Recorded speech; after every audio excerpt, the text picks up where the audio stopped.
건물에 불이 나면 가장 먼저 작동하는 게 화재 경보 시스템이겠죠. 연기나 온도를 감지해서 경보 신호음을 보내면은 건물 안에 있는 사람들이 안전한 곳으로 대피를 할 수가 있겠죠. 네, 복잡한 구조로 얽혀있는 우리 인체도 마찬가지입니다. 네. 특히 면역력이 뚝 떨어졌을 때 우리 몸이 몇 가지 경고 신호를 보내게 되는데요. 그중에 하나가 바로 대상포진입니다. 네.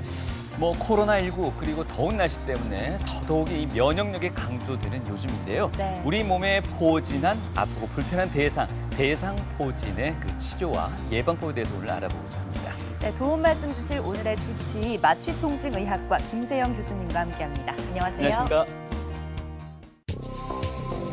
부드럽고 연약하게만 느껴지는 우리의 피부. 피부는 사실 우리 몸을 지키는 방패 역할을 하는데 이런 피부의 방어 능력이 무력화되면 피부 질환이 발생한다. 피부 질환들은 주로 홍반과 가려움을 동반하지만 유달리 통증을 일으키는 질환이 있었으니 바로 대상포진이다. 환자들은 날카로운 것으로 찌르는 것 같다, 불에 타는 것 같다 등의 말로 아픔을 표현한다. 환자분들이 다 이제 대상포진하면 이제 피부병이라고 생각을 하시니까 이제 치료의 이제 접근도 좀 다르신 것 같거든요. 이게 대상포진이라는 거는 이제 수두 대상포진 바이러스가 신경절을 좀 침범해서 그 신경절에 이제 염증을 일으키고, 그래서 그게 우리가 피부 분절이라는 곳이 있는데 그 쭉 따라가 가지고 그 신경이 지나가는 곳에 있는 피부에 염증을 일으킴으로 인해서 생기는 것이 이제 대상포진이라는 겁니다. 그래서 대상포진은 이제 피부의 병변을 일으키지만 결과적으로 원인은 신경의 염증을 일으킨 거다, 이렇게 생각해 주시면 될 것 같습니다. 대상포진 환자 수는 매년 꾸준히 증가세를 유지하는 상황. 우리나라의 발생 빈도는 해외 국가와 비교해도 상당히 높은 편에 속한다. 대상포진 치료의 골든타임 72시간. 미리 알아야 빠른 대처가 가능하다. 참을 수 없는 통증, 대상포진의 실체. 마취통증의학과 김세영 교수와 함께 알아본다. 네, 우리는 살면서 다양한 원인에 의해서 그 통증이라는 걸 경험할 수밖에 없는데요. 이 통증 때문에 삶의 질이 많이 떨어지기도 합니다. 오늘 네. 그와 관련된 내용 들어보도록 할 텐데요. 교수님, 일단 그 마취통증의학과에서 다루게 되는 대표적인 질환, 그러면 어떤 것들이 있겠습니까? 네, 마취통증의학과 통증 클리닉에서는요, 우리가 흔히 알고 있는 이제 디스크라고 네. 알고 계시죠? 추간판 탈출증, 그리고 척추관 협착증과 같은 이제 척추 질환을 주로 많이 보게 되고요. 그다음에 어깨, 그다음에 무릎 이런 쪽에 이제 만성 관절 질환, 그리고 극심한 통증을 유발한다고 알려진 복합부위 통증 증후군, 그리고 근육에 문제를 일으키는 근근막 통증 증후군, 두통, 그리고 저희가 오늘 이야기하는 대상포진과 그의 합병증인 대상포진 후 신경통을 주로 많이 보고 있습니다. 네. 네. 사실 이 마취통증의학과에 마취란 단어가 붙어 있는 의미는 무엇일까요? 원래 저희가 이제 시작할 때 마취로 시작했습니다. 마취과로 시작했는데 2002년도부터 마취통증의학과가 됐거든요. 그 이유는 저희가 이제 수술을 하고 수술 후에 통증을 조절하는 것에 저희가 이제 아마 지식이 풍부했었기 때문에 저희가 생각해 보시면은 마취를 할 때 통증이 있다면 누가 수술하겠습니까? 그래서 이제 거기에서부터 통증을 줄여주는데 익숙한 경험이 있어서 네. 그 뒤로부터 이제 마취통증의학과로 과가 분리되면서 통증 클리닉을 지금 개설해서 지금 외래 환자를 보고 있습니다. 네. 마취통증의학과에서 다루는 여러 질환들 중에서 오늘 대상포진에 대해서 알아보겠습니다. 네. 근데 이 대상포진이 주는 통증에 대해서는 출산의 고통과 맞먹는다, 또 칼로 베어내는 듯하게 정말 아프다고들 하는데 이 대상포진 왜 생기는 건지부터 한번 알아보겠습니다. 네, 우선 대상포진이란 대상포진 같은 경우에는 수두 대상포진 바이러스라는 것이 있습니다. 네. 그것이 우리 몸에 일단 들어와서 처음에 감염을 일으키면 아기들한테 저희가 수두를 앓지 않습니까? 예. 그 수두가 생기게 되고요. 그 수두가 저희가 이제 낳고 나면 이 바이러스가 사라지면 좋은데 네. 저희 몸 속에 있는 이렇게 후분 신경절이나 뇌 신경절 중에 하나에 잠복해 있습니다. 잠복해 있다가 오늘의 주제처럼 이렇게 면역력이 약해지는 경우 통증을 동반한 발진이 생기게 됩니다. 이런 것을 대상포진이라고 합니다. 예. 방금 설명하시면서도 말씀 주셨습니다. 초에 감염해서 수두로 발병한다고 말씀 주셨는데 어릴 때 그러면 수두에 걸리지 않은 사람들은 이후 대상포진에도 걸리지 않는다고 보면 되는 건가요? 네, 맞습니다. 일단 초회 감염으로 수두가 걸린 환자에서 예. 바이러스가 이제 재발현되면서 생긴 게 대상포진이기 때문에 예. 네. 이론적으로는 수두에 걸리지 않았다면 대상포진에 걸리지 않습니다. 예. 하지만 환자분들이 한 번씩 오셔가지고 이렇게 말씀하십니다. 난 수두에 걸린 적이 없는데 네. 예. 왜 난 대상포진에 걸렸냐 이렇게 말씀하시는 경우도 계시는데요. 너무 어렸을 때 수두를 알았거나 기억하지 그리고- 못할. 예, 기억하지 못하는 경우죠. 예. 그리거나 아니면 수두에 걸렸는데 증상이 상당히 미미하신 경우도 있습니다. 아. 그래서 이제 본인이 수두에 걸렸다는 걸 알지 못하는 경우도 있고 저희가 또 수두 예방 접종을 하거든요. 수두 예방 접종을 하면 거기서도 아주 약한 균이 있어서 바이러스죠. 그게 이제 신경절 속에 잠복해 있다가 그게 대상포진으로 재발현되기도 합니다. 수두를 인식하지 못하고 이렇게 넘어가시는 분들이 많습니까? 많지는 않죠. 아. 예, 많지는 않은데 예. 워낙 어릴 때 그렇죠. 그 수두가 걸리기도 하고 이게 바이러스가 들어왔는데 발진이 좀 미미하거나 그다음에 아예 없는 경우도 때에 따라서는 있습니다. 그러니까 환자분들이 난 수두를 한 적이 없는데 대상포진을 했다라고 말씀하시는 경우가 있는 것 같습니다. 네. 네. 이 수두 대상포진 바이러스가 면역력이 떨어졌을 때 숨어 있다가 발현이 된다라고 들리는데요. 네. 어떤 경우에 그러면 면역력이 떨어졌다라고 볼 수 있겠습니까? 일단은 저희는 이제 고령화 사회로 가고 있지 않습니까? 그래서 노화가 이제 면역력을 떨어뜨리는데 가장 큰 영향을 미치는 것 같고요. 예. 그리고 뭐 요즘 학생들 같은 경우는 상당히 피로하고 직장인들 그다음에 뭐 시험 준비 뭐 이런 것 등을 통해서 스트레스를 아주 많이 받는 것 같습니다. 네. 그런 같은 경우에도 면역력이 많이 떨어지는 것 같고요. 그리고 뭐 당뇨나 암 같은 경우 특히 면역 세포를 침범하는 림파종이나 네. 그다음에 백혈병 같은 경우에도 면역성이 많이 떨어진다고 생각되고 있습니다. 네. 그리고 저희가 이제 병원에서 같은 경우에는 질환을 치료하기 위해서 쓰는 여러 가지 약들이 있거든요. 뭐 면역 억제제라든지 항암 치료제라든지 방사선 치료 이런 것 등을 통해서 안 그래도 다른 병을 앓고 계시는데 면역력이 떨어져서 대상포진이 생겨서 상당히 곤란한 경우가 발생하고 있습니다. 네. 자, 일단 다양한 이유로 면역력이 떨어져서 대상포진이 발생하면 네. 그 증상이 어떤 식으로 나타나는지 화면을 통해서 좀 더 이야기를 들어보겠습니다.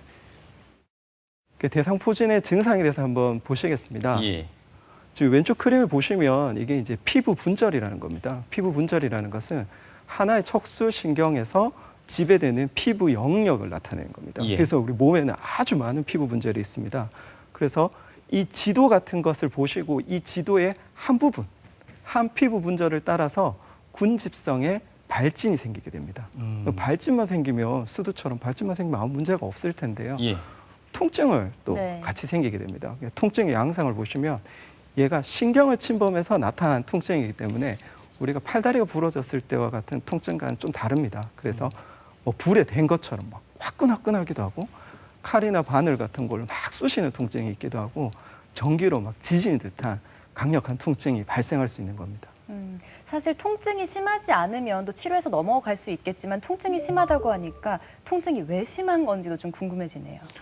일단은 수두 같은 경우에는 그냥 피부 발진으로만 생기는 거거든요. 네. 그런데 이제 대상포진 같은 경우에는 이 수두 대상포진 바이러스가 신경절에 잠복되어 있다가 이게 신경절에 강력한 염증을 일으키는 겁니다. 그래서 이제 결국 쉽게 말씀해 보시면 우리가 전기선이 있는데 그 피복 있지 않습니까? 이런 것들이 막 뜯어진 것처럼 신경이 지나가는 길을 따라 신경 염증을 일으키기 때문에 거기에서 막 뜨겁고 화끈거리고 막 칼로 찌르는 듯한 그런 통증이 생기게 되는 겁니다. 예. 네. 앞서 보여주셨던 화면에는 등 쪽에 이렇게 증상이 많이 나타나는 분이 나왔습니다. 네. 배도 나오고 뭐 가슴 쪽에도 나오고 그 통증이 나타나는 부위가 네네. 증상이 나타나는 부위가 상당히 다양한 것 같던데요. 네네. 왜냐하면은 저희가 신경이 있는 부위에는 대상포진이 다 발생할 수 있습니다. 아, 그런데 이제 제가 아까 좀 전에 말씀드린 것처럼 어떤 신경절에 대상포진 바이러스가 잠복되어 있다가 그 신경절을 에서 발현되느냐에 따라서 그 신경절이 발현되는 부위에 따라서 통증 부위가 달라지게 되는 겁니다. 예. 네. 보통은 저희가 이제 발진과 동반돼서 통증이 생겼을 때 대상포진이라고 이야기할 수 있다고 말씀드렸습니다. 네. 근데 보통은 이제 발진 전에 조금의 정구 증상이 있습니다. 길게는 일주일, 짧게는 하루 이틀 전에 갑자기 어떤 몸의 일정한 부위가 막 가렵고 따끔거리고 하다가 때에 따라서는 칼로 쑤신 듯한 극심한 통증이 생기기도 하는데요. 어. 그거를 정구 증상이라고 하고 이럴 경우에는 소아에서는 아주 드물고 60세 이상의 대상포진 환자에서는 90% 정도가 통증이 생긴다고 합니다. 그래서 만약에 대상포진의 증상이 흉부 쪽에 생겼으면 환자분이 갑자기 나 폐나 심장에 문제가 있나 생각하고 내과 같은 데 가셔가지고 막 검사를 막 하시고요. 네. 복부 쪽에 문제가 생겼을 경우에는 내가 췌장염이나 신장 결석이 있나 해서 이제 비뇨기과나 그다음에 이제 외과 같은 데를 방문해서 진료하시기도 합니다. 그래서 때에 따라서는 팔다리가 너무 쑤시고 아프시니까 목이나 그다음에 허리 쪽에 MRI를 찍어서 검사를 하시기도 하십니다. 네. 그런데 이렇게 생긴 발진은 보통 2에서 한 4주, 적어도 한 30일 정도 되면 다 사라집니다. 그런데 이런 발진이 사라졌음에도 불구하고 통증만 남는 경우가 있거든요. 예. 그런 경우를 대상포진 후 신경통이라고 하고 이것은 상당히 치료하기 힘든 상황으로 가게 됩니다. 그래서 환자분들이 대상포진이 생기셨을 경우에는 좀 유의 깊게 보셔야 된다고 말씀드릴 수 있겠습니다. 사실 이 진행 단계 중에 전구 증상, 네. 발진에 나타나는 증상만 봤을 때는 네. 다른 어떤 질환과도 좀 혼동할 수도 있을 것 같은데요. 네, 충분히 혼동할 수 있습니다. 그래서 환자분들이 좀 예민하신 분들, 예. 네. 아프니까 나 빨리 치료를 받아야 되겠다고 생각해서 병원에 오시는 분들은 여러 가지 검사를 하시는데 갑자기 한 3, 4일 뒤에 갑자기 몸의 일정한 부위에 띠를 두른 듯이 발진이 생기게 됩니다. 예. 그러면 내가 큰 다른 문제가 아니고 대상포진이었구나라고 생각하시면 됩니다. 네. 같은 바이러스인데도 근데 수두는 또 통증이 그렇게 심하지 않단 말이죠. 예. 근데 이 대상포진은 통증이 아주 심해서 많은 환자분들이 고통을 받고 있는데 통증이 왜 이렇게 심한 건가요? 일단 수두 같은 경우에는 호흡기를 통해서 감염이 되는데 이게 이제 피부 발진만 일으키고 신경계를 침범하지 않습니다. 그런데 이것들이 이제 피부 발진이 사라지면서 신경절에 이제 잠복되어 있는 거죠. 그러다가 갑자기 여기 신경염을 일으키니까 그 신경절 염증을 일으키고 그 신경절에서 쭉 뻗쳐나가는 신경을 따라서 염증을 일으키니까 통증도 동반하면서 피부에 발진도 일으키게 되는 겁니다. 주위에 보면은 배에 그 증상이 나타나는 분도 있고 얼굴에 나타나는 분도 네네. 계시더라고요. 이게 특별히 잘 나타나는 부위가 따로 있습니까?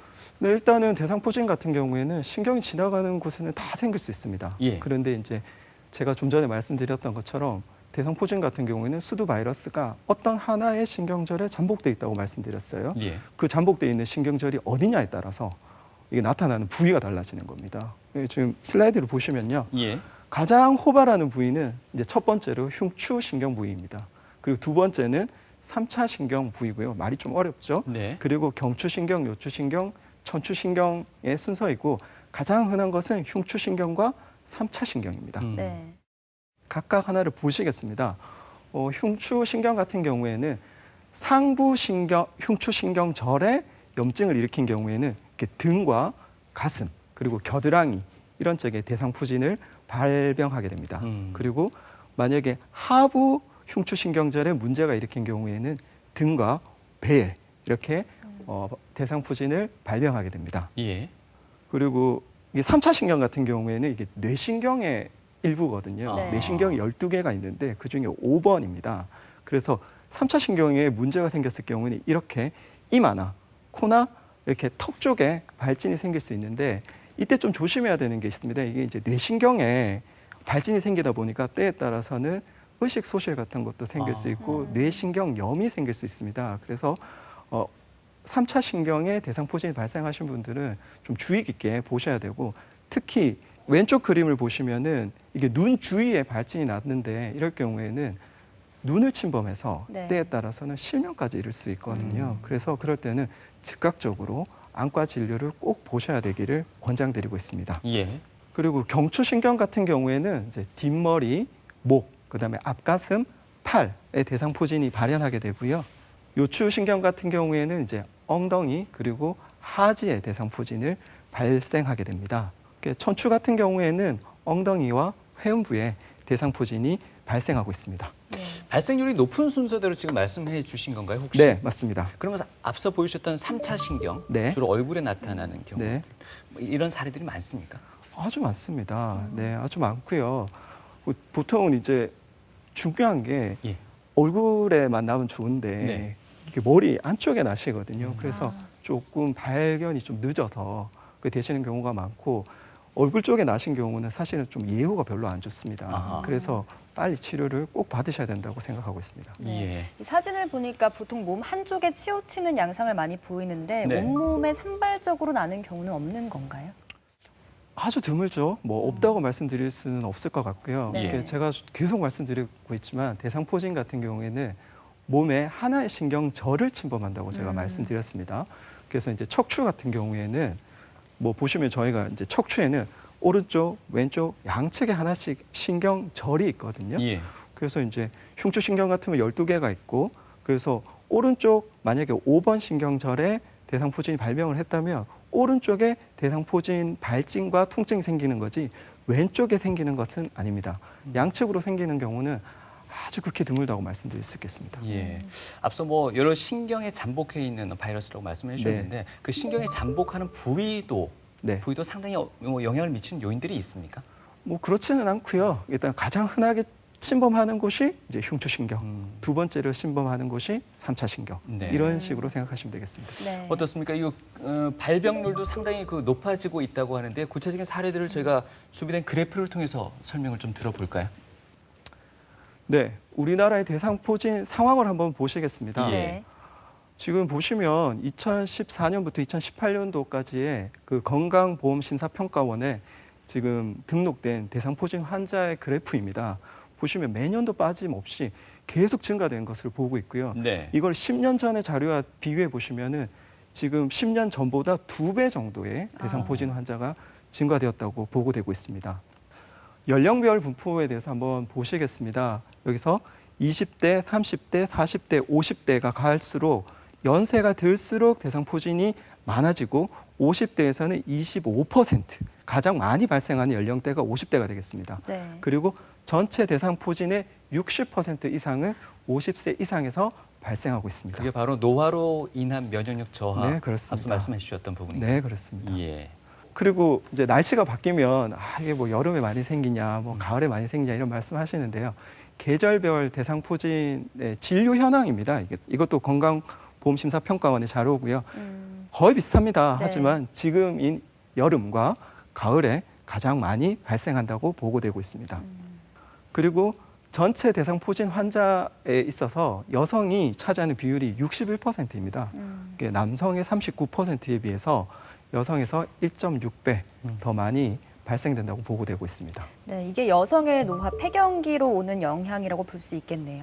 네, 폐경기를 통해 가지고 저희가 이제 호르몬의 변화를 겪게 되죠. 그래서 이제 면역력이 급격하게 떨어지니까 네. 저희 대상포진 환자가 많이 증가된다고 말씀드릴 수 있겠습니다. 네. 그리고 최근에는 젊은 연령대에서도 스트레스가 많아지니까 네. 20, 30대에서도 많이 증가되는 추세에 있습니다.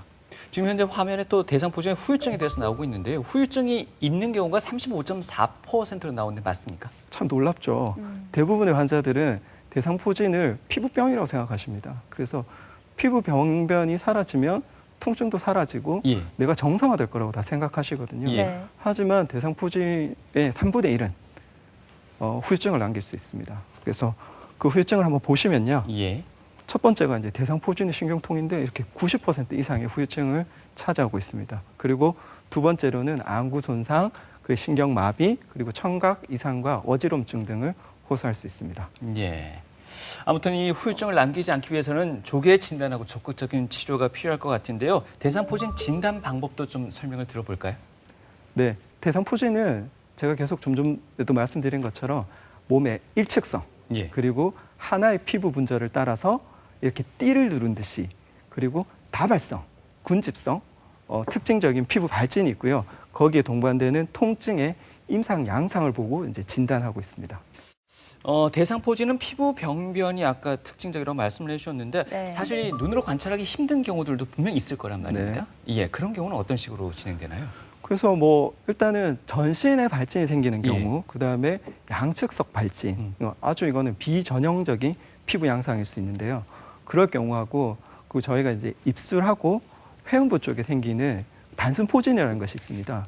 이런 것들과 감별이 때로는 어려울 때가 있거든요. 네. 그럴 때는 피부과를 방문하셔서 피부 발진을 채취하셔가지고 그걸 직접적으로 평강 현미경을 보시든지 아니면 이 바이러스를 배양해서 검사해 보시든지 아니면 분자 유전자 검사 등을 해서 또 정확한 진단을 내릴 수도 있습니다.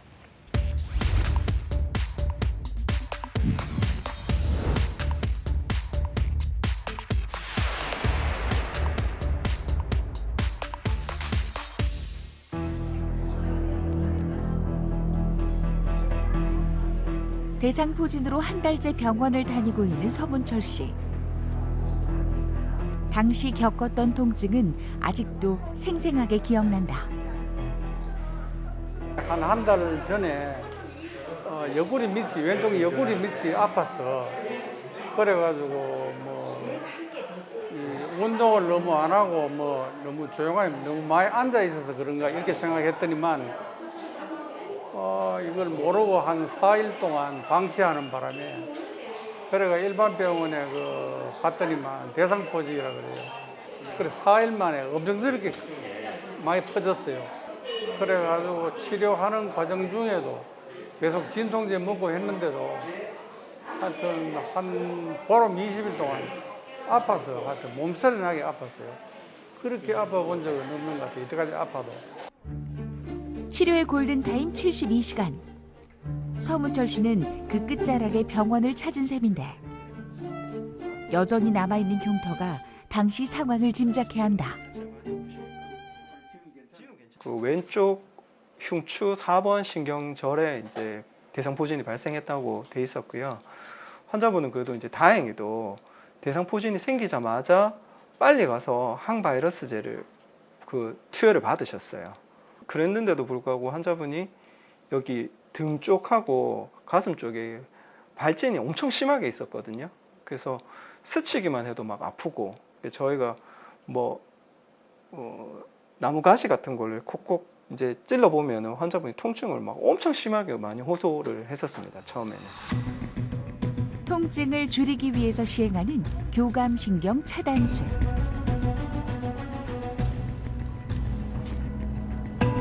대상포진을 일으킨 신경절 사이에 특수한 주사 바늘로 약물을 투여한다. 좌측에 성상신경 차단술을 시행한 환자입니다. 성상신경 차단술을 함으로 인해서 목이나 머리 그리고 팔, 가슴 쪽에 교감신경을 차단함으로 인해서 그쪽으로 가는 혈류를 증가시키고 신경을 좀 안정화시켜서 대상포진 후 신경통을 좀 더 줄여줄 수 있고 그 통증을 줄이는 데 도움을 줄 수 있는 시술입니다. 문철 씨의 경우 약물 치료만으로는 통증이 완전히 없어지진 않았는데 교감신경 차단술을 몇 차례 받으면서 점차 통증이 줄어들기 시작했다. 이미 이제 항바이러스제를 처방을 받고 복용을 잘 하셨기 때문에 그럼에도 불구하고 이제 통증이 심해서 그때부터 이제 저희가 약물 치료를 했고요. 그래서 저희가 신경통이라고 제가 말씀을 드리잖아요. 그래서 치료는 다른 걸 치료하는 게 아니고 그 항경련제하고 항우울제를 사용해서 이제 신경 치료하는 약물을 드리고 그다음에 흉추 4번에 이제 신경절 차단술을 직접 시행을 했습니다. 치료는 이제 마무리 단계. 김세영 교수의 처방에 따라 서문철 씨는 통증을 이겨내고 있다. 대상포진 이야기 들으니까 잘 먹어야 된대요. 식사요법을 잘해서 건강한 식단이나 늙으면 고기도 많이 먹고 해야 되니까 그런 식으로 이제 개선을 좀 해야 되고 그렇게 생각합니다. 마찬가지로 대상포진 치료를 받고 있는 김현석 씨. 사실 현석 씨는 이번이 두 번째 발병이다. 과거에 내가 한 20년 전에 대상포진이 걸렸는데 나는 면역력이 있는가 싶어서 그대로 방치하고 지냈어요. 그러다 한 달 전에 갑자기 머리가 아파가지고 머리 여기 반쪽이 아파서 내가 이상한가 싶었더니 머리에 이마에 물집이 조금 잡혀서 대상포진이라는 걸 알게 됐어요. 대상포진의 재발은 특히 면역력이 떨어진 고연령의 환자에게서 자주 일어난다. 한 번 경험이 있었던 만큼 김현석 씨는 증상을 인지하자마자 바로 응급실을 찾았고 덕분에 성공적인 조기 치료를 받을 수 있었다. 환자분들이 이게 피부 발진이라고 생각해서 일단 뭐 피부과에서도 진료 많이 받고 계시고 하시는데 통증이 있으시면 빨리 이제 통증 클리닉을 방문하셔서 이게 가장 중요한 게 급성기거든요. 급성기라는 거는 대상포진이 생겨서 피부 발진이 있을 때 그때 적극적으로 치료를 하면 만성화되고 이 피부 발진이 없어짐에도 불구하고 통증이 계속 생기는 그런 합병증으로 가는 이완율을 많이 떨어뜨릴 수 있습니다. 그래서 피부 발진이 있을 때 좀 귀찮더라도 적극적으로 뭐 일주일에 한두 번이라도 꾸준하게 치료하는 것을 권장해 드립니다. 현재는 통증도 합병증에 대한 걱정도 거의 없는 상태. 앞으로 김현석 씨의 삶에 대상포진이란 없길 바란다. 의사 선생님께서 지시하는 대로 잘 조치를 하고 약도 꼬박꼬박 잘 먹고 조기 치료가 돼서 그런지 수포가 많이 번지고 하는 건 없었고요. 다행히 뭐 적은 수포로 그렇게 치료가 빨리 됐습니다. 네, 화면으로 대상포진 환자 사례들 만나보셨는데요. 네. 지금부터는 치료 방법 또 예방법에 대해서 알아보겠습니다. 자, 대상포진을 치료할 때 먼저 치료 목표를 세우는 게 중요하다 이렇게 나와 있습니다. 어떤 의미인가요? 네, 대상포진의 치료에 대해서 한번 보시겠습니다. 대상포진을 치료하실 때 이제 3가지 목표를 가지고 있습니다. 첫 번째, 초기 감염의 확산과 기간 그리고 중증도를 감소시키고, 두 번째는 대상포진이 통증이 심하지 않습니까? 급성 통증을 조절하는 거. 그다음에 세 번째, 제가 계속 말씀드리고 있지만 만성 합병증이 발생하거든요. 그래서 만성 대상포진 후 신경통으로의 이행을 방지하는 것을 목표로 하고 있습니다. 예. 대상포진 치료의 키포인트가 되는 치료는 이렇게 3가지가 있습니다. 네. 조기에 항바이러스제를 투여하고, 조기에 신경 중재적 치료를 하고, 그다음에 거기에 맞는 통증 약물 치료를 하는 것에 있습니다. 네, 대상포진 치료의 키포인트 3가지 말씀해 주셨는데 첫 번째 항바이러스제 치료부터 좀 자세히 들어볼까요?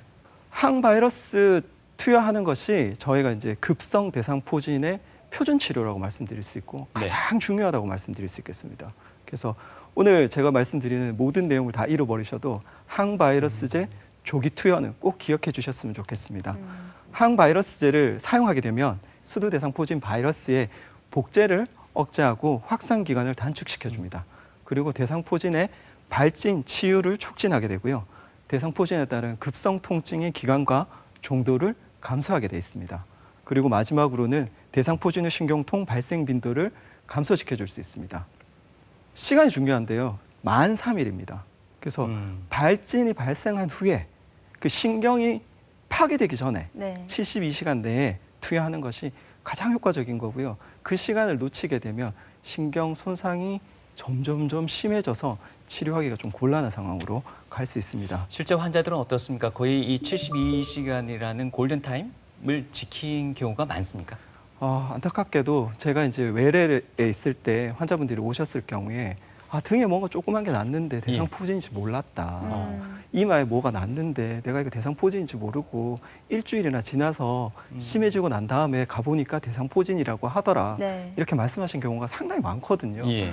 그럴 때를 보시면 좀 안타까운 느낌이 많이 듭니다. 하지만 72시간 후에도 바이러스를 투여하면 좋은 곳 등이 있습니다. 그때는 이제 눈의 대상포진이 나신 분, 그다음에 면역 억제 상태에 있으신 분, 전신 대상포진 환자인 경우, 그다음에 신경학적 합병증이 있는 경우에는 늦더라도 투여하는 것이 권장되고 있습니다. 네.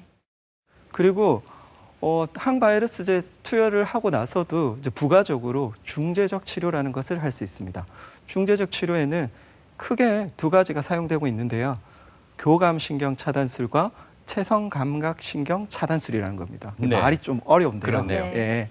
교감 신경이라는 것은 우리 몸 속에 이렇게 흥분되어 있는 신경입니다. 그것을 차단시켜 주면 결과적으로 어떻겠습니까? 혈관의 경련을 해소시켜 주게 됩니다. 그래서 신경 손상과 통증을 일으키는 혈관 경련을 해소시켜 주기 때문에 급성기 통증도 감소시켜 주고 만성 합병증인 대상포진 후 신경통의 발생도 예방할 수 있는 것으로 되어 있습니다. 네. 중요한 것은 지금 이제 이 2개의 그림처럼 이렇게 초음파를 이용하거나 엑스레이 장치를 이용해서 정확한 부위에 정확하게 투여하는 것이 가장 중요하다고 말씀드릴 수 있겠습니다. 예. 그리고 경막의 차단술이라는 것은 제가 좀 전에도 말씀드렸듯이 어떤 하나의 신경절에서 바이러스가 잠재되어 있다가 그 신경절을 침범해서 이게 피부 분절에 따라서 통증이 유발한다고 했습니다. 그래서 저희가 어떤 신경절에 문제가 생겼는지를 일단 우선적으로 알고 그 신경절에다가 직접적인 주사를 주는 방법입니다. 주사를 통해서 일단은 염증도 줄여주게 되고 그다음에 통증을 유발하는 이 통증의 전도 회로들을 차단하게 됩니다. 이럴 경우에는 급성 통증을 경감시키고 가장 좋은 것은 발진이 있을 때 1개월 이내에 시행하는 것이 가장 좋겠습니다. 네. 그리고 통증을 치료하기 위해서 여러 가지 약물 등을 저희가 이제 사용하고 있습니다. 네. 그래서 크게 보시면 항경련제, 항우울제, 그다음에 경구 스테로이드, 그리고 진통소염제와 마약성 진통제 같은 진통제의 사용이 사용되고 있습니다. 항경련제 같은 경우에는 저희가 뭐 콕콕 쑤시고 화끈화끈거리는 통증을 감소시켜 줄 수 있고요. 그 만성 통증인 대상포진후 신경통 발생을 감소시켜 줄 수 있습니다. 항우울제 같은 경우에는 실질적으로 연세가 많으신 분들이 갑자기 대상포진이 생겨서 통증이 심해질 경우에는 우울감을 호소하시기도 하시거든요.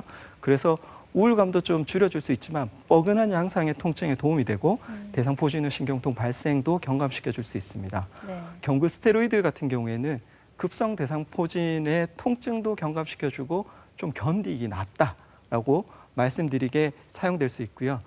경도에 통증이 있다면 진통소염제, 그다음에 아주 극심한 통증이 있다면은 마약성 진통제를 사용할 수 있는데 마약성 진통제 같은 경우에는 너무 장기간 사용했었을 경우에는 부작용이 있을 수 있으니까 사용에 좀 주의를 하셔야 될 것 같습니다. 네. 앞서 말씀해 주셨을 때 처음에 이제 항바이러스 투여를 1차적인 치료법으로 말씀해 네. 주셨고요. 그 다음으로 신경 차단술, 신경절을 차단하는 네, 걸 네. 짚어 주셨는데요. 네. 사실 신경이 소홀된다는 건 일반인들이 생각하기에 네. 다소 좀 위험성이 있지는 않을까라고 네, 네. 생각할 수도 있고요. 네. 그 예후는 또 어떤지도 궁금합니다. 일단은 발진이 있을 때 예. 저희가 이제 조기에 신경 차단술을 시행했을 경우에는 시행하지 않았을 경우에 비해서 만성 통증으로 넘어가는데 상당히 그 퍼센트를 낮출 수가 있습니다. 그리고 저희가 이게 통증이 계속 지속적으로 오게 되면 예. 저희가 뇌에도 병변이 생기거든요. 그래서 만성 통증화가 되는데 이렇게 직접적인 주사를 줘서 통증 회로를 순간적으로 차단해주면 이제 만성 통증화 되는 것을 막을 수 있습니다. 예. 네.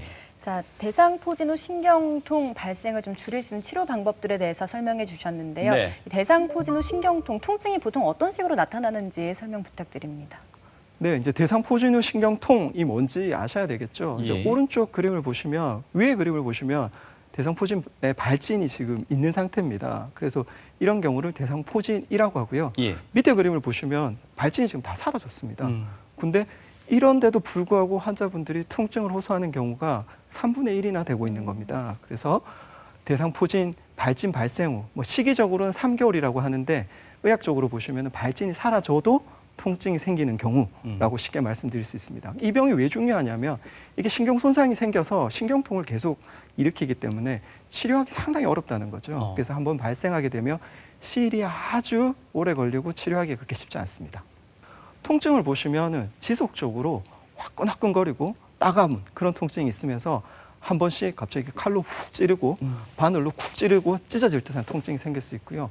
갑자기 옷을 입었는데 옷깃만 스쳐도 통증이 막 이렇게 생길 수 있습니다. 네. 그리고 때에 따라서는 발진이 생긴 부위가 나 남의 살 같다, 뭐 멍멍하다 이런 등의 양상을 호소하실 수 있습니다. 여기서 나오는 통증은 발생 초기의 통증과는 확연한 차이가 있는 겁니까? 처음에는 이렇게 화끈거리고 뜨겁고 이런 증상은 초기에 생기는데 시간이 지나면 스치면 그런 증상은 그대로 있으면서 스치면 아프고 감각이 둔해지고 남의 살 같고 그리고 막 멍멍하고 차갑고 얼음 송곳으로 찌르는 것 같은 이런 음성 증상이라고 하거든요. 예. 그런 것들이 생길 수 있습니다. 예. 그리고 대상포진후 신경통이 생기게 되면 이제 동반하는 여러 가지 질환 등이 있는데요. 잠도 좀 못 자게 되고 기운도 없고 졸립고 집중력도 감소되고 우울하고 불안, 그다음에 식욕 감소 등의 이런 증상 등이 생길 수 있습니다. 예. 대상포진후 신경통이 어떤 경우에 잘 생기는지 좀 잘 아셔야 되겠죠. 그래서 보시면 일단은 60세 이상의 나이가 많으신 분들, 그리고 처음에 대상포진이 생겼을 때 통증이 심할 경우, 그리고 처음에 대상포진이 생겼을 경우에 발진이 아주 심한 경우, 그리고 발진이 생기기 전에 정부 증상이 있었던 경우, 그리고 우리가 흉추부를 주로 침범하는데 그 외의 부위, 쉽게 말해가지고 뭐 얼굴에 생겼다든지 팔, 다리에 생겼을 경우, 그리고 여성 이렇게가 위험인자라고 말씀드릴 수 있겠습니다. 예. 이게 건강보험심사평가원의 자료에 따르면 이렇게 대상포진 환자도 점점 증가된다고 말씀드렸고 저희 사회가 고령화되고 있지 않습니까? 그래서 이렇게 대상포진 후 신경통 환자도 조금 더 줄지 않고 매년 조금씩 이렇게 증가하고 있습니다. 예.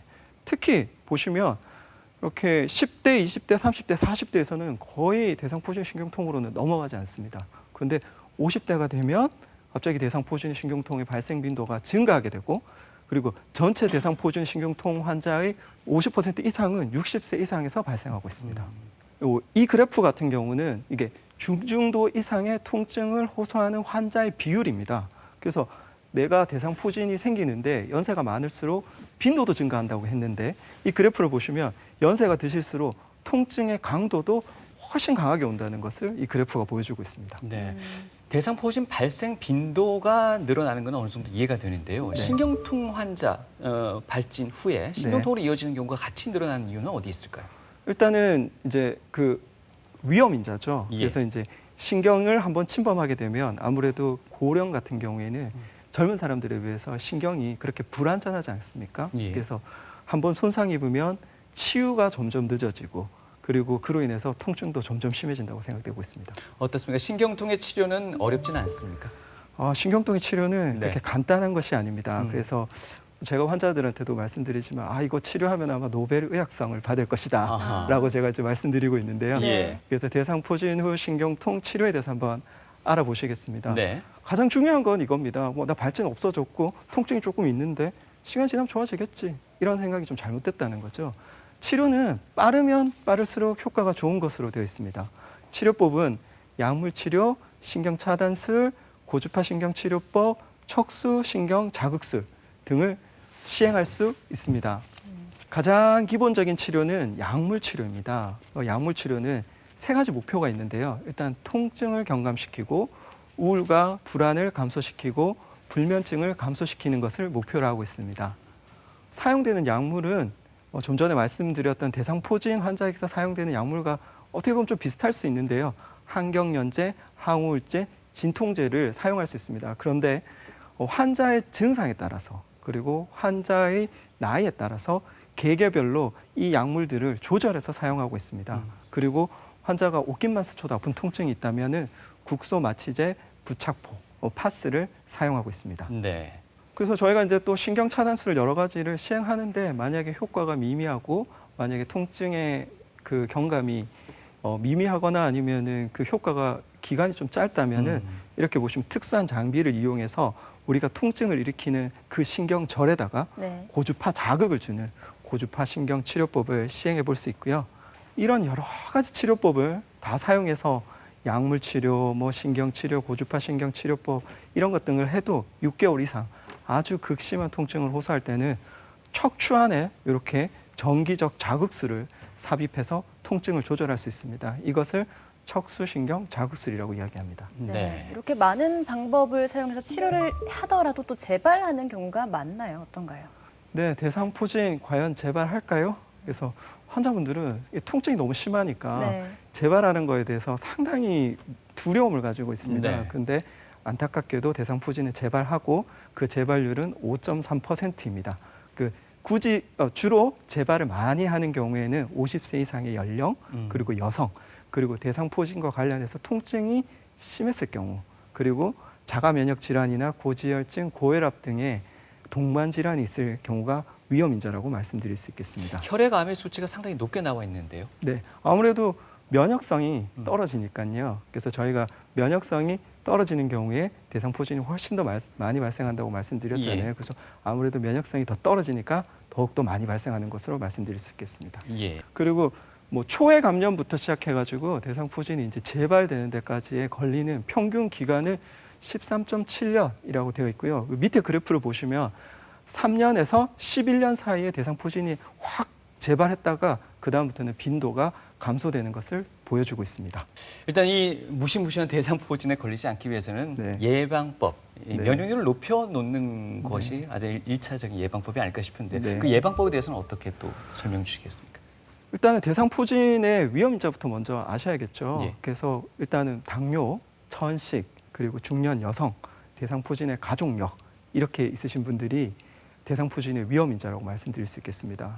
그러신 분들에서 특히 대상포진을 예방할 수 있는 방법은 가장 중요한 것은 지금 이제 저희도 코로나19 시대에 살고 있는데 예방 백신이 가장 중요하다고 말씀하고 있지 않습니까? 예. 그것처럼 대상포진 백신 접종이 가장 효과적인 겁니다. 그리고 면역력이 또 중요하잖아요. 그래서 면역력을 악화시킬 수 있는 환경을 좀 피하고 면역력을 강화시키기 위해서 규칙적인 생활을 하시고 균형 있는 식생활 습관을 지키는 것이 중요하겠습니다. 네. 그래서 대상포진 예방 접종은 이미 좀 나와 있고요. 그러니까 언제부터 접종해야 되냐 이렇게 많이 물어보시는데요. 50세 이상 성인을 대상으로 권유하고 있습니다. 그리고 예방 효과는 어느 정도냐? 50대는 70%의 예방 효과, 그리고 60대는 64%의 예방 효과, 전체 연령군은 51.3%의 예방 효과를 가지고 있습니다. 그리고 한번 생긴 예방 효과는 5에서 7년 정도 지속된다고 되어 있고요. 생각보다는 이게 이제 예방 효과가 좀 낮지 않습니까? 예. 하지만 대상포진 백신을 예방 접종하시게 되면 우리가 대상포진이 생겨도 통증의 정도와 발진의 정도를 경감시켜 줄 수 있고요. 그리고 대상포진 후 신경통의 발생 빈도도 감소시켜 줄 수 있으니까 예방 접종을 하시는 것을 권유드리고 있습니다. 그래서 저희 우리나라 그 대한감염학회에서 대상포진 백신 접종 권장 사항에 대해서 이렇게 말씀해 주셨는데요. 그래서 50세 이상은 대상포진 접종이 가능하다. 그리고 60세 이상은 금지 사항이 없는 한 대상포진 백신을 권고한다고 되어 있습니다. 금기 사항은 백신 성분에 이게 과민 반응을 보였던 사람, 그리고 선천적 또는 후천적 면역 결핍 상태, 그리고 면역 억제제 투여자, 그리고 임산부 또는 임신 가능성이 있는 자가 되겠습니다. 네, 코로나19 백신 접종 요즘 많이들 하고 계실 텐데 이 네. 대상포진 접종 같이 맞아도 상관이 없는 건가요? 지금 코로나19 백신이 나온 지가 얼마 안 됐죠. 예. 예, 그래서 이제 코로나19 백신과 대상포진 백신에 대한 그 데이터가 아직까지는 충분치 않은 상태에 있습니다. 그래서 동시 접종은 저희가 위험성 때문에 권장하고 있지 않고요. 그래서 2주 정도의 간격을 두고 접종하기를 권유하고 있습니다.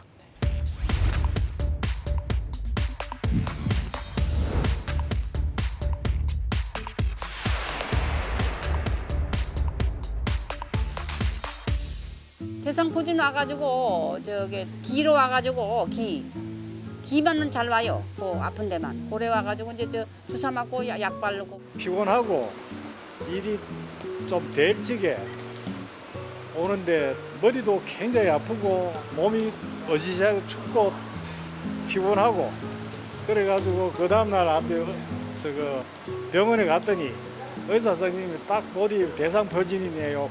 저희 어머니께서 예전에 한번 걸리셨는데 뭐 스치기만 해도 아프다라고 알고 있거든요. 종아리, 허벅지 요 뒤쪽으로 이제 포진 뭐 그런 게 생기더라고요. 수포 같은 게. 그래서 이제 병원을 바로 가셨는데도 불구하고 한 며칠 계속 고생하셨어요. 머리에 뾰루지가 난 것처럼 그 주위가 굉장히 많이 아팠었거든요. 한 일주일 정도 아팠고 등 뒤에도 아팠는데 누우면 결리는 수준 이상으로 아팠었어요. 거의 잠이 안 오고 자다가도 깨게 되고 그쪽으로는 돌아 눕지도 못할 만큼 아팠는데 그게 제가 대상포진인지 몰랐어요. 제가 그냥 병원 가서 약을 거의 한 보름 이상 먹었고요. 이제 주사를 맞으면 한 번에 뭐 일단 예방 효과는 있다고 하니까 저도 올해 맞을 예정이거든요. 교수님, 대상포진도 전염이 되나요? 대상포진의 바이러스로 인해 생기는 질환이다 보니 이런 질문도 주셨던 것 같은데요. 마지막에 시민께서 질문 주셨습니다. 네. 대상포진도 전염이 되나요? 라고 물어보셨는데요. 네, 대상포진은 예. 대상포진으로 전염이 되지 않습니다. 하지만 대상포진의 그 수포 안에, 예. 저희 발진 안에 그 수두 대상포진 바이러스가 있습니다. 예. 그래서 그것을 직접적으로 접촉하시게 되면 수두를 하신 적이 없으신 분들은 수두 대상포진 바이러스에 감염이 되고 이로 인해서 수두가 생길 수 있습니다. 어허. 그래서 환자분들 같은 경우에 할아버지 할머니들이 손자 손녀 손자들을 많이 키우고 계시는데 네네. 대상포진이 발생했을 경우에는 조금 격리하시는 게 좋겠다고 말씀드리겠습니다. 네, 알겠습니다. 자, 이 밖에 궁금증 약손 3당실 통해서 알아보겠습니다. 첫 번째 사연 만나보겠습니다. 50대 중반의 주부입니다. 며칠 전 몸살을 앓고 나서 한쪽 이마에 좁쌀 같은 물집이 생겼는데요. 처음엔 가렵다가 지금은 톡톡 쏘듯이 아픕니다. 약국에서 연고를 사서 발랐는데도 효과가 없습니다. 대상포진에 걸린 걸까요? 네, 물집이 잡혔고 톡톡 쏘듯이 아프다고 합니다. 가능성 어떻게 보십니까? 그 몸의 한쪽에 예. 그 3차 신경의 1번 그렇죠. 분지에 그다음에 다발성에 발진이 발생했습니다. 네. 그리고 통증도 있고요. 이럴 경우에는 3차 신경에 대상포진이 발생한 것으로 생각됩니다. 그래서 빠른 시일 내에 병원을 방문해 보시는 것이 좋겠습니다. 72시간을 안 놓치셨으면 좋겠는데. 네, 그렇습니다. 예, 네. 알겠습니다. 다음 사연 만나보도록 하겠습니다. 대상포진 후 신경통에 대해 궁금한 것이 있어 문의드립니다. 대상포진 후 신경통은 대상포진 발진이 생긴 부위에서만 통증이 지속되는 것인지 발진이 생긴 부위 외에 광범위하게 통증이 발생하는 건지요? 라고 하셨네요. 네, 대상포진 후 신경통은 처음에 발진이 생겼던 부위에 지속적으로 통증이 생기는 경우라고 말씀드릴 수 있겠습니다. 그래서 만약에 다른 부위에 통증이 생겼다면 이 대상포진 후 신경통이 아니고 다른 원인을 찾아보셔야 될 것으로 생각됩니다. 예. 다음 사연도 만나보겠습니다. 50대 여자입니다. 배 쪽에 발진이 생기고 따끔거려서 병원에 갔더니 대상포진이라고 합니다. 현재 약물 치료를 받고 있는데요. 저처럼 치료 중일 때도 대상포진 예방접종 가능한가요? 아하. 치료 네. 중에도 예방접종이 네. 가능할까요? 그 환자분들이 자기가 통증이 너무 심하니까 예. 또 걸리기 싫어서 이런 질문을 상당히 많이 하십니다. 그런데 이제 질병관리본부 가이드라인에 따르면은 이게 발진 치료를 다 끝내고 난 다음에 6에서 12개월 후에 예방접종을 하라고 권장하고 있습니다. 네, 알겠습니다. 네, TV 메디컬 오늘 이 시간 대상포진의 예방법과 치료법에 대해서 알아봤습니다. 네. 자, 끝으로 당부하실 말씀 더 있으실까요? 그 대상포진이 발생하게 되면 환자분들이 대부분 이것을 단순한 피부병이라고 생각하시고 이 통증이 있는데 이게 피부병이 나으면 통증도 같이 나으실 거라고 생각하면서 기다리면 낫겠지 하면서 기다리시는 분들이 상당히 많습니다. 그러다가 막상 발진이 사라졌는데도 통증이 있으면 환자분들이 상당히 당황해 하시면서 힘들어하시는 경우가 있거든요. 그러시니까 대상포진을 조기에 치료하지 않으면 내가 만성 통증으로 힘들어할 수 있겠구나라는 것을 이번에 아시고 내가 만약에 대상포진이 생겼으면 빨리 즉각적으로 72시간 내에 항바이러스제 투여도 하시고 적극적으로 치료받기를 제가 권장드립니다. 네. 그리고 50세 이상의 성인들 같은 경우에는 지금 이제 대상포진 백신이 나와 있으니까 대상포진 백신을 맞으시기를 제가 권장드립니다. 네. 예. 어떻습니까? 벌써 이제 8월의 끝자락입니다. 이제 좀 있으면 가을로 넘어가는데 이 계절의 틈 사이에 오히려 면역력이 떨어지면서 대상포진의 발생 위험이 더 높지 않을까 싶습니다. 계절적으로 좀 더 주의해야 될 건 없을까요? 뭐 제가 외래에서 직접 보기에는 환자분들이 이제 너무 덥거나 너무 예. 추울 때는 별로 안 움직이시는 것 같아요. 근데 이제 조금 계절적인 변화가 생기면서 저희가 환절기라고 그러잖아요. 그럴 때 이제 감기가 많이 생기는 것처럼 이렇게 면역성이 떨어지면서 대상포진 그 수두 대상포진 바이러스가 재발현되면서 대상포진이 훨씬 더 많이 생기는 것 같습니다. 예. 그래서 이럴 때 건강 관리에 좀 주의를 하시는 것이 좋겠습니다. 네, 건강 불청의 대상포진 고개 드는 시기라고 말씀해 주셨습니다. 더욱더 주의가 필요하겠습니다. 네, 면역력 키우는 생활 습관 꼭 키워주시기 바라겠고요. 다시 한번 말씀드리지만 50대 이상이시라면 대상포진 예방접종 권유드리겠습니다. 네. 자, 오늘 유익한 이야기 전해주셨죠. 마취통증의학과 김세영 교수님과 함께했습니다. 감사합니다. 말씀 고맙습니다.